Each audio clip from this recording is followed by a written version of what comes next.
माँ को अपने बेटे और किसान को अपने लहलहाते खेत देखकर जो आनंद आता है, वही आनंद बाबा भारती को अपना घोड़ा देखकर आता था। भगवत भजन से जो समय बचता वह घोड़े को अर्पण हो जाता। वह घोड़ा बड़ा सुंदर था, बड़ा बलवान। उसके जोड़ का घोड़ा सारे इलाके में ना था। बाबा भारती उसे सुल्तान कहकर पुकारते, अपने हाथ से खरहरा करते, खुद दाना खिलाते और देख देख कर प्रसन्न होते थे। उन्होंने रुपया, माल, असबाब, जमीन आदि अपना सब कुछ छोड़ दिया था। यहाँ तक कि उन्हें नगर के जीवन से भी घृणा थी। अब गांव से बाहर एक छोटे से मंदिर में रहते और भगवान का भजन करते थे। मैं सुल्तान के बिना नहीं रह सकूंगा। उन्हें ऐसी भ्रांति सी हो गई थी। वे उसकी चाल पर लट्टू थे।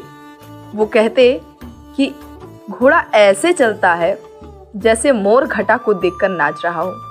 जब तक संध्या समय सुल्तान पर चढ़कर 8-10 मील का चक्कर ना लगा लेते, उन्हें चैन ना आता। खड़क सिंह उस इलाके का प्रसिद्ध डाकू था। लोग उसका नाम सुनकर कांपते थे। होते होते सुल्तान की कीर्ति उसके कानों तक भी पहुंची। उसका हृदय उसे देखने के लिए अधीर हो उठा। वह एक दिन दोपहर के समय बाबा भारती के पास पहुंचा और नमस्कार करके बैठ गया। बाबा भारती ने पूछा, खड़क सिंह, क्या हाल है? खड़क सिंह ने सिर झुकाकर उत्तर दिया, आपकी दया है। कहो, इधर कैसे आ गए? सुल्तान की चाह खींच लाई। विचित्र जानवर है, देखोगे तो प्रसन्न हो जाओगे। मैंने भी बड़ी प्रशंसा सुनी है। उसकी चाल तुम्हारा मन मोह लेगी। कहते हैं देखने में भी बहुत सुंदर है। क्या कहना, जो उसे एक बार देख लेता है उसके हृदय पर उसकी छवि अंकित हो जाती है। बहुत दिनों से अभिलाषा थी, आज उपस्थित हो सका हूँ। बाबा भारती और खड़क सिंह अस्तबल में पहुंचे। बाबा ने घोड़ा दिखाया घमंड से। खड़क सिंह ने देखा आश्चर्य से। उसने सैकड़ों घोड़े देखे थे, परंतु ऐसा बांका घोड़ा उसकी आंखों से कभी ना गुजरा था। सोचने लगा, भाग्य की बात है, ऐसा घोड़ा खड़क सिंह के पास होना चाहिए था। इस साधु को ऐसी चीजों से क्या लाभ? कुछ देर तक आश्चर्य से चुपचाप खड़ा रहा। इसके पश्चात उसके हृदय में हलचल होने लगी। बालकों किसी अधीरता से बोला, परंतु बाबा जी, इसकी चाल ना देखी तो क्या? दूसरे के मुख से सुनने के लिए उनका हृदय अधीर हो गया। घोड़े को खोलकर बाहर गए। घोड़ा वायु वेग से उड़ने लगा। उसकी चाल को देखकर खड़क सिंह के हृदय पर सांप लौट गया। वह डाकू था और जो वस्तु उसे पसंद आ जाए उस पर वह अपना अधिकार समझता था। उसके पास बाहुबल था और आदमी भी। जाते जाते उसने कहा, बाबा जी, मैं यह घोड़ा आपके पास ना रहने दूंगा। बाबा भारती डर गए। अब उन्हें रात को नींद ना आती। सारी रात अस्तबल की रखवाली में कटने लगी। प्रति क्षण खड़क सिंह का भय लगा रहता, परंतु कई मास बीत गए और वह ना आया। यहाँ तक कि बाबा भारती कुछ असावधान भी हो गए और इस भय को स्वप्न के भय की नाई मिथ्या समझने लगे। संध्या का समय था। बाबा भारती सुल्तान की पीठ पर सवार होकर घूमने जा रहे थे। इस समय उनकी आंखों में चमक थी, मुख पर प्रसन्नता। कभी घोड़े के शरीर को देखते, कभी उसके रंग को, और मन में फूले ना समाते थे। सहसा एक ओर से आवाज आई, ओ बाबा, इस कंगले की सुनते जाना। आवाज में करुणा थी। बाबा ने घोड़े को रोक लिया। देखा एक अपाहिज वृक्ष की छाया में पड़ा कराह रहा है। बोले, क्यों, तुम्हें क्या कष्ट है? अपाहिज ने हाथ जोड़कर कहा, बाबा, मैं दुखियारा हूँ, मुझ पर दया करो। रामावाला यहाँ से 3 मील है, मुझे वहाँ जाना है। घोड़े पर चढ़ा लो, परमात्मा भला करेगा। वहाँ तुम्हारा कौन है? दुर्गादत्त वैद्य का नाम आपने सुना होगा। मैं उनका सौतेला भाई हूँ। बाबा भारती ने घोड़े से उतरकर अपाहिज को घोड़े पर सवार किया और स्वयं उसकी लगाम पकड़कर धीरे धीरे चलने लगे। सहसा उन्हें एक झटका सा लगा और लगाम हाथ से छूट गई। उनके आश्चर्य का ठिकाना न रहा जब उन्होंने देखा कि अपाहिज की घोड़े की पीठ पर तन कर बैठा है और घोड़े को दौड़ाए लिए जा रहा है। उनके मुख से भय, विस्मय और निराशा से मिली हुई चीख निकल गई। वह अपाहिज डाकू खड़क सिंह था। बाबा भारती कुछ देर तक चुप रहे और कुछ समय पश्चात कुछ निश्चय करके पूरे बल से चिल्लाकर बोले, जरा ठहर जाओ। खड़क सिंह ने यह आवाज सुनकर घोड़ा रोक लिया और उसकी गर्दन पर प्यार से हाथ फेरते हुए कहा, बाबा जी, यह घोड़ा अब न दूंगा, परंतु एक बात सुनते जाओ। खड़क सिंह ठहर गया। बाबा भारती ने निकट जाकर उसकी ओर ऐसी आंखों से देखा जैसे बकरा कसाई की ओर देखता है और कहा, यह घोड़ा तुम्हारा हो चुका है। मैं तुमसे इसे वापस करने के लिए ना कहूँगा, परंतु खड़ग सिंह केवल एक प्रार्थना करता हूँ, इसे अस्वीकार न करना, नहीं तो मेरा दिल टूट जाएगा। बाबा जी आज्ञा कीजिए, मैं आपका दास हूँ, केवल घोड़ा ना दूंगा, अब घोड़े का नाम ना लूँ, मैं तुमसे इस विषय में कुछ ना कहूँगा। मेरी प्रार्थना केवल यह है कि इस घटना को किसी के सामने प्रकट ना करना। खड़ग सिंह का मुंह आश्चर्य से खुला रह गया। उसका विचार था कि उसे घोड़े को लेकर यहाँ से भागना पड़ेगा, परंतु बाबा भारती ने स्वयं उसे कहा कि इस घटना को किसी के सामने प्रकट न करना, इससे क्या प्रयोजन सिद्ध हो सकता है। खड़ग सिंह ने बहुत सोचा, बहुत सिर मारा, परंतु कुछ समझ ना सका। हार कर उसने अपनी आंखें बाबा भारती के मुख पर गड़ा दी और पूछा, बाबा जी, इसमें आपको क्या डर है? सुनकर बाबा भारती ने उत्तर दिया, लोगों को यदि इस घटना का पता चला तो वे दीन दुखियों पर विश्वास न करेंगे। यह कहते कहते उन्होंने सुल्तान की ओर से इस तरह मुंह मोड़ लिया जैसे उनका उससे कभी कोई संबंध ही ना रहा हो। बाबा भारती चले गए, परंतु उनके शब्द खड़ग सिंह के कानों में उसी प्रकार गूंज रहे थे। सोचता था, कैसे ऊंचे विचार हैं, कैसा पवित्र भाव है। उन्हें इस घोड़े से प्रेम था। इसे देखकर उनका मुख फूल की नाई खिल जाता था। कहते थे, इसके बिना मैं रह ना सकूंगा। इसकी रखवाली में वे कई रात सोए नहीं, भजन भक्ति ना कर रखवाली करते रहे, परंतु आज उनके मुख पर दुख की रेखा तक ना दिखाई पड़ी। उन्हें केवल यह ख्याल था कि कहीं लोग दीन दुखियों पर विश्वास करना ना छोड़ दें। ऐसा मनुष्य नहीं, देवता है। रात्रि के अंधकार में खड़ग सिंह बाबा भारती के मंदिर पहुंचा। चारों ओर सन्नाटा था, आकाश में तारे टिमटिमा रहे थे। थोड़ी दूर पर गांवों के कुत्ते भौंक रहे थे। मंदिर के अंदर कोई शब्द सुनाई न देता था। खड़ग सिंह सुल्तान की बाग पकड़े हुए था। वह धीरे धीरे अस्तबल के फाटक पर पहुंचा।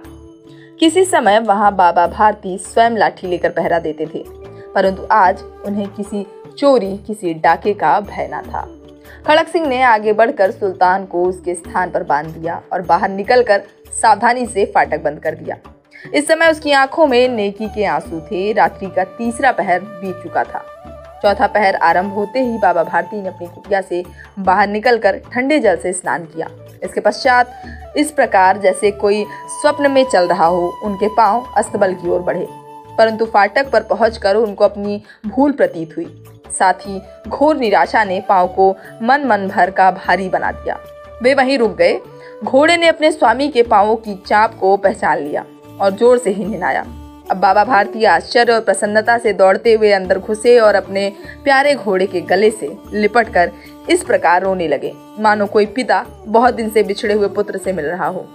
बार बार उसकी पीठ पर हाथ फेरते, बार बार उसके मुंह पर थपकियां दे।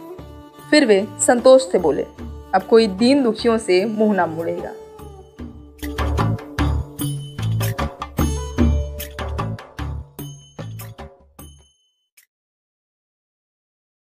बाजार में फुटपाथ पर कुछ खरबूजे डलिया में और कुछ जमीन पर बिक्री के लिए रखे जान पड़ते थे।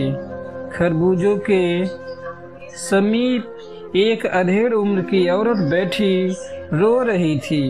खरबूजे बिक्री के लिए थे, परंतु उन्हें खरीदने के लिए कोई कैसे आगे बढ़ता। खरबूजों को बेचने वाली तो कपड़े से मुंह छिपाए, सिर को घुटनों पर रखे फफक फफक कर रो रही थी। पड़ोस की दुकानों के तख्तों पर बैठे या बाजार में खड़े लोग घृणा से उससे स्त्री के संबंध में बात कर रहे थे। उस स्त्री का रोना देखकर मन में एक व्यथा सी उठी, पर उसके रोने का कारण जानने का उपाय क्या था। फुटपाथ पर उसके समीप बैठ सकने में मेरी पोशाक ही व्यवधान बन खड़ी हो गई। एक आदमी ने घृणा से एक तरफ थूकते हुए कहा, क्या जमाना है, जवान लड़के को मरे पूरा दिन नहीं बीता और यह बेहया दुकान लगा के बैठी है।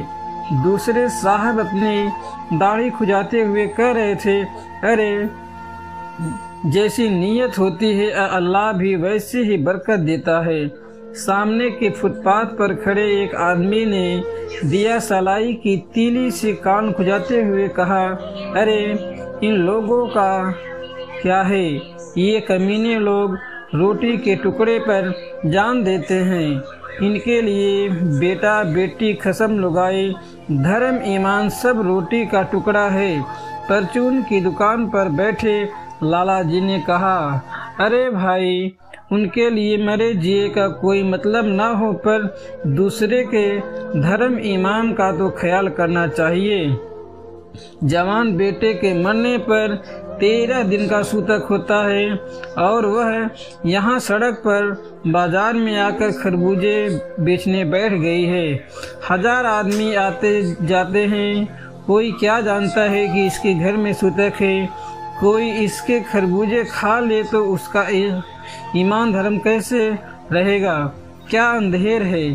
पास पड़ोस की दुकानों से पूछने पर पता लगा उसका 23 बरस का जवान लड़का था।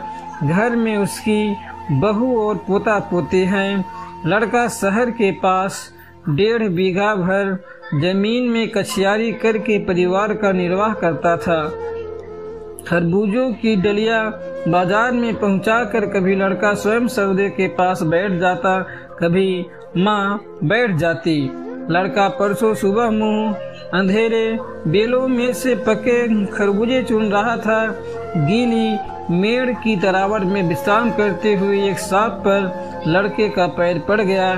सांप ने लड़के को डस लिया। लड़के की बुढ़िया माँ बावली होकर ओझा को बुला लाई। झाड़ना फूकना हुआ, नाग देव की पूजा हुई। पूजा के लिए दान दक्षिणा चाहिए। घर में जो कुछ आटा और अनाज था दान दक्षिणा में उठ गया। माँ, बहू और बच्चे भगवाना से लिपट कर रोए, पर भगवाना को जो एक दफे चुप हुआ तो फिर ना बोला। सर्प के विष से उसका सब बदन काला पड़ गया था। जिंदा आदमी नंगा भी रह सकता है, परंतु मुर्दे को नंगा कैसे विदा किया जाए? उसके लिए तो बजाज की दुकान से नया कपड़ा लाना ही होगा, चाहे उसके लिए माँ के हाथों की छन्नी ककना ही क्यों ना बिक जाए। भगवाना परलोक चला गया। घर में जो कुछ चुनी भूसी थी सो उसे विदा करने में चली गई। बाप नहीं रहा तो क्या, लड़के सुबह उठते ही भूख से बिलबिलाने लगे। दादी ने उन्हें खाने के लिए खरबूजे दे दिए, लेकिन बहू को क्या देखती। बहू का बदन बुखार से तवे की तरह तप रहा था। अब बेटे के बिना बुढ़िया को दुअन्नी चवन्नी भी कौन उधार देता। बुढ़िया रोते रोते और आँख पूछते पूछते भगवाना के बटोरे हुए खरबूजे डलिया में समेटकर बाजार की ओर चली, और चारा भी क्या था। बुढ़िया खरबूजे बेचने का साहस करके आई थी, परंतु सिर पर चादर लपेटे सिर को घुटनों पर टिकाए हुए फपक फपक कर रो रही थी। कल जिसका बेटा चल बसा, आज वह बाजार में सौदा बेचने चली है। हाय रे पत्थर दिल। उस पुत्र वियोगिनी के दुख का अंदाजा लगाने के लिए पिछले साल अपने पड़ोस में पुत्र की मृत्यु से दुखी माता की बात सोचने लगा। वह संभ्रांत महिला पुत्र की मृत्यु के बाद 2.5 मास तक पलंग से उठ न सकी थी। उन्हें 15-15 मिनट बाद पुत्र वियोग से मूर्छा आ जाती थी, और मूर्छा न आने की अवस्था में आंखों से आंसू न रुक सकते थे। 2 डॉक्टर हरदम सिरहाने बैठे रहते थे। हरदम सिर पर बर्फ रखी जाती थी। शहर भर के लोगों के मन उस पुत्र शोक से द्रवित हो उठे थे। जब मन को सूझ का रास्ता नहीं मिलता तो बेचैनी से कदम तेज हो जाते हैं। उसी हालात में नाक ऊपर उठाए राह चलतों से ठोकरे खाता में चला जा रहा था।